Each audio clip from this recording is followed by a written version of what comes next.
అందరికీ నమస్కారం. జై తెలుగుదేశం. ఈ మాట వింటేనే నీతి నిజాయితీ కలిగిన తెలుగుదేశం పార్టీ గుండెలు ఉప్పొంగాల. అవినీతి పార్టీలో కూరుకుపోయిన మనుషులకి గుండెలో రైళ్లు పరిగెట్టాలా. అది నినాదం అంటే మరొక్కసారి జై తెలుగుదేశం. రాజకీయ చరిత్రలో స్వతంత్రం వచ్చిన తర్వాత నుంచి అణగారిపోయిన తెలుగు ప్రజల అభిష్టాన్ని తెలుసుకొని సంక్షేమం గురించి, అభివృద్ధి గురించి, తెలుగు జాతి గౌరవం గురించి అలనాడు స్వర్గీయ ఎన్టీ రామారావు గారు పెట్టిన ఒక పార్టీ, అదే ఒక చరిత్ర, అదే ఆ తెలుగుదేశం పార్టీ.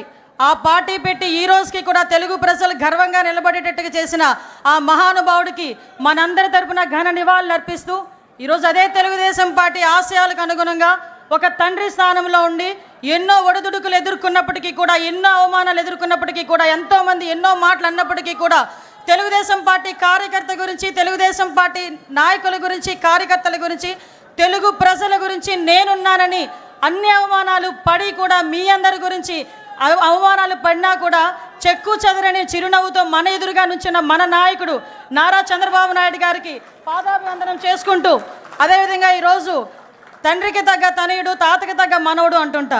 మొన్నైతే తండ్రికి తగ్గ తనయుడని చాలా సందర్భాల్లో నేను నిరూపించిన నా సోదరుడు లోకేష్ బాబు గారు మొన్న మానవత్వం, తెలుగుదేశం పార్టీ అంటేనే మానవత్వంతో కూడిన పార్టీ అని తాతకి తగ్గ తనయుడిగా మొన్ననే నిరూపించిన తన సొంత ఖర్చులతో అవయవ దానం చేసిన ఒక గుండె మార్పిడి విషయంలో ముందుకొచ్చి నడిపించిన వ్యక్తి నా సోదరుడు అని గర్వంగా చెప్పుకునే మా జాతీయ ప్రధాన కార్యదర్శి నారా లోకేష్ బాబు గారికి, అదేవిధంగా రాష్ట్ర పార్టీ అధ్యక్షులు పల్లా శ్రీనివాసరావు గారికి, ముఖ్యంగా ఈ వేదికను అలంకరించిన అతిరథ మహారథులు.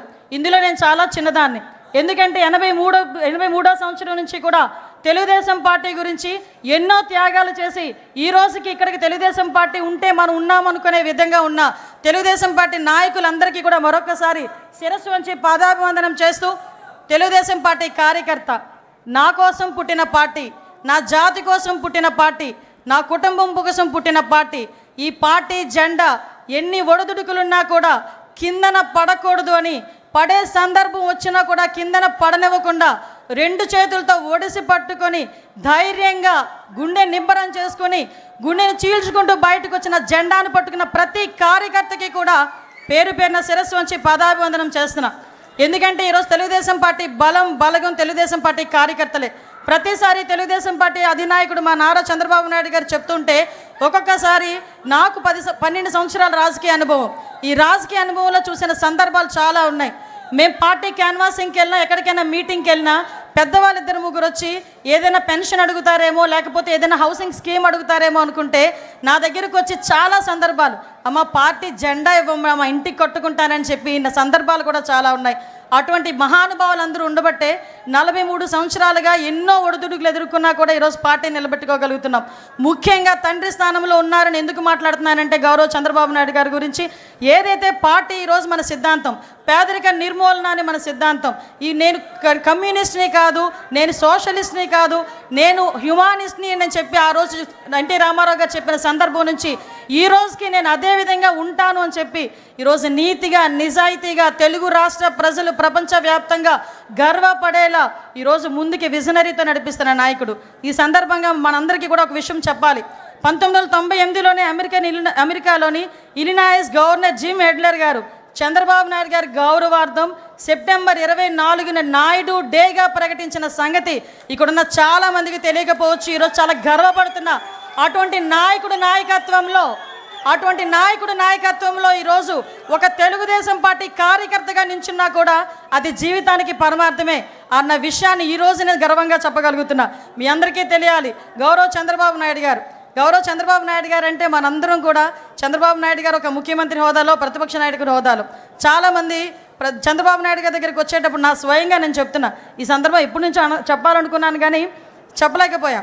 నేను కూడా చాలా సందర్భాల్లో చంద్రబాబు నాయుడు గారి దగ్గరికి వెళ్ళి చాలా విషయాలు సార్తో మాట్లాడేయాలని చెప్పి మాట్లాడడానికి వెళ్తా.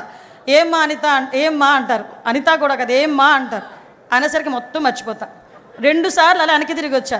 3వసారి చిన్న పేపర్ మీద రాసుకెళ్ళి ఏంటో రాసుకొని వచ్చావు అన్నారు. సార్ మిమ్మల్ని చూస్తే నేను అన్నీ మర్చిపోతున్నాను సార్, మరి ఏం పని చేస్తుందో నాకు తెలియట్లేదు, అందుకే రాసుకొని వచ్చాను సార్ అన్నాను. ఆ రోజు నుంచి ఈ రోజు వరకు నా స్వయం అనుభవం ఒకటి చెప్పాలి. ఏం ఆరా పని చేస్తుందో తెలియదు కానీ ఆయన చుట్టూ ఒక్కసారి ఆయన రూమ్లోకి వెళ్ళేసరికి మైండ్లో అన్నీ వెళ్ళిపోతాయి. ఒకటే ఒకటి గుర్తొస్తుంది, అతను మా నాయకుడు, ఆ నాయకుడితో మేము పనిచేయాలి అని ఒకే ఒక థాట్తో మేము బయటకు వచ్చే పరిస్థితి కనిపించిందంటే that is Chandrababu Naidu, that is Chandrababu Naidu. నేను ఎందుకు చెప్తున్నానంటే చాలా గర్వంగా చెప్తా. ఎక్కడున్నారు తెలుగుదేశం పార్టీలో, నేను ఎక్కడికి వెళ్ళినా కూడా ఆంధ్రప్రదేశ్ అనేసరికి బాబు చంద్రబాబు నాయుడు గారు అని అనేసరికి ఎక్కడ ఎంత ఉప్పొంగుతుందంటే గుండె, అది ఈరోజు మన పార్టీ. అటువంటి పార్టీలు ఈరోజు ఆయన పడ్డ కష్టం గురించి కూడా మీకు చెప్పాలి. రోజుకి ప్రతిపక్షంలో ఉండేటప్పుడు అలాగే కష్టపడతారు, అధికారంలోకి వచ్చిన తర్వాత అంతకన్నా ఎక్కువ కష్టపడే వ్యక్తి. ఎందుకంటే మీ అందరికీ తెలుసు చంద్రబాబు నాయుడు గారు, మాకన్నా బాగా మీకే తెలుసు. కానీ ఇప్పుడు అతి దగ్గరగా చూస్తుంటే చాలామంది అతని వయసు గురించి మాట్లాడతారు. ఏజ్ జస్ట్ నెంబర్ అని చెప్పి నిరూపించిన వ్యక్తి ఆయన. అటువంటి వ్యక్తి రోజుకి 16 గంటలు 17 గంటలు కూర్చున్న వ్యక్తి, మళ్ళీ బ్రేక్లో తప్ప బయటికి లగని వ్యక్తి, ఎన్ని గంటలైనా సమీక్ష చేసి చాలా ఇన్డెప్త్ వరకు వెళ్ళిన వ్యక్తి. ఒకసారి నేను రివ్యూలో కూర్చున్నా, నేను మా డిపార్ట్మెంట్ వాళ్ళందరూ ఫుల్గా ప్రిపేర్ అయిపోయాము, ప్రాబ్లం ఏం లేదు, సార్ ఏమన్నారు ఈరోజు పొగుడుతారని చెప్పి వెళ్ళా. మొత్తం తిరిగేశారు ఒక 10 నిమిషాలు. సార్ అలా చూసి మా వైపు చూసి ఇందులో ట్రాఫిక్ ఇష్యూస్ ఏవి అని అడిగారు. ఆ రోజు నేను డీసీపీ గారు మొహం చూసుకునే సందర్భం. అంటే ఎంత ఇన్డెప్త్కి వెళ్తారో చెప్తున్నా. అటువంటి వ్యక్తి గురించి ఎందుకు చెప్తున్నాను అంటే, మీరందరూ 2047 గురించి మాట్లాడుతూ ఉంటే ఏమో ఏంటో, ఎప్పుడు 2047 ఇప్పుడు ఏంటి మనకి అనుకున్న సందర్భాలు కూడా చాలా ఉన్నాయి. 2020 గురించి మాట్లాడేటప్పుడు నేను ఒక స్టూడెంట్ని, ఆ రోజు 2020 గురించి మాట్లాడేటప్పుడు స్టూడెంట్ని కాస్త 2020 విజన్ వచ్చేసరికి ఆయన పక్కన కూర్చొని ఒక మహిళా అధ్యక్షురాలుగా నేను ఆయన పక్కన కూర్చునే పరిస్థితి వచ్చిందంటే అది విజనరీ. ఈరోజు హైదరాబాద్ వెళ్ళినా ఎక్కడికి వెళ్ళినా కూడా చంద్రబాబు నాయుడు గారికి కనిపిస్తారు. ఒక ఐఎస్బీ కానీ, ఔటర్ రింగ్ రోడ్ కానీ, ఎయిర్పోర్ట్ కానీ, అక్కడ ఉన్న హైటెక్ సిటీ కానీ, ఎక్కడికి వెళ్ళి తలుపు తట్టినా దిస్ ఈజ్ చంద్రబాబు నాయుడు అడ్డా అని చెప్పే పరిస్థితి హైదరాబాద్లో కనిపించింది. మళ్ళా అదే పరిస్థితి రాబోతుంది మన అమరావతిలో. మన అమరావతి చరిత్ర ఉన్నంత వరకు అమరావతి ఉంటుంది. చంద్రబాబు నాయుడు గారు 3 తరాలు చూస్తుంటారు. నాయక మీకు ఒక విషయం చెప్తున్నా, మీరు 3 తరాల నాయకులను చూశారు, 4వ తరం నాయకులను చూడబోతున్నారు. 40 తరాలు వచ్చినా కూడా అమరావతి అని వచ్చేసరికి తెలుగుదేశం పార్టీ చంద్రబాబు నాయుడు గారే గుర్తొస్తారు తప్ప వేరే ఏ నాయకుడు గుర్తుకు రాబోడు. ఇది సత్యం. ఏదో సార్ ఉన్నారు కదా పొగడ్డానికి మాట్లాడలే, నేను చూస్తున్నాను కాబట్టి చెప్తున్నా. 2047 ఒకటే ఒక విషయం చెప్పి ముగిస్తా. 2047 విజన్ పెట్టుకొని 5 సంవత్సరాలు ఈ రాష్ట్రానికి ఎలా చేయాలి, 5 సంవత్సరాలు 2047కి మనం ఏం చేయాలి అని ఇప్పటి నుంచి ప్రణాళిక రాసుకున్న నాయకుడు ఎవరినైనా చూసామమ్మా? మనమే ఇంట్లోనే ఉన్న పద్దులు రాసుకోము, సంవత్సరానికి సరిపడి ఏం కావాలి, ఏం చేయాలి, నా పిల్లడు ఏం చేయాలి మాట్లాడుకోము. నీ పిల్లడు ఏం చేయాలి, నీ పిల్లడికి ఎలాంటి ఉద్యోగం కావాలి, నీకు ఎలాంటి ఇల్లు కావాలి, నీకు ఎలాంటి జీవనోపాధి కావాలని 24 గంటలు లోపల కూర్చొని రాసుకుంటున్న వ్యక్తి అమ్మా ఆయన. అటువంటి వ్యక్తిని మనందరం కూడా ఎంత దీవించాలో ఒక్కసారి ఆలోచన చేసుకోండి. ఈ పేదరిక నిర్మూలనే ప్రధాన ధ్యేయంగా పుట్టిన తెలుగుదేశం పార్టీకి నిజంగా మణిహారం మన చంద్రబాబు నాయుడు గారు. ఎందుకు చెప్తున్నానంటే మన సీఎం గారి గురించి, ఈ రేపు 2047 ఉగాది రోజున 2047 విజన్ ప్రకారం పేదరిక నిర్మూలనే ధ్యేయంగా, తలసరి ఆదాయం పెరగటమే ధ్యేయంగా 20 లక్షల కుటుంబాలకి చేయూతగానిచ్చే విధంగా రేపు 2047 P4 విధానాన్ని ప్రవేశపెట్టడం. ఇదే ముందు రోజు మనం నిజంగా అదృష్టం అదే కలిసి వచ్చింది. ఈరోజు ఆవిర్భావ దినోత్సవం జరుపుకోవడం, ఈ 2 కోయిన్సిడెంట్స్గా జరిగినాయి. అది ఆయనకి మన పూర్తి సహాయ సహకారాలు మన సీఎం గారికి అందించాలి, మన జాతీయ అధ్యక్షుల వారికి అందించాలి.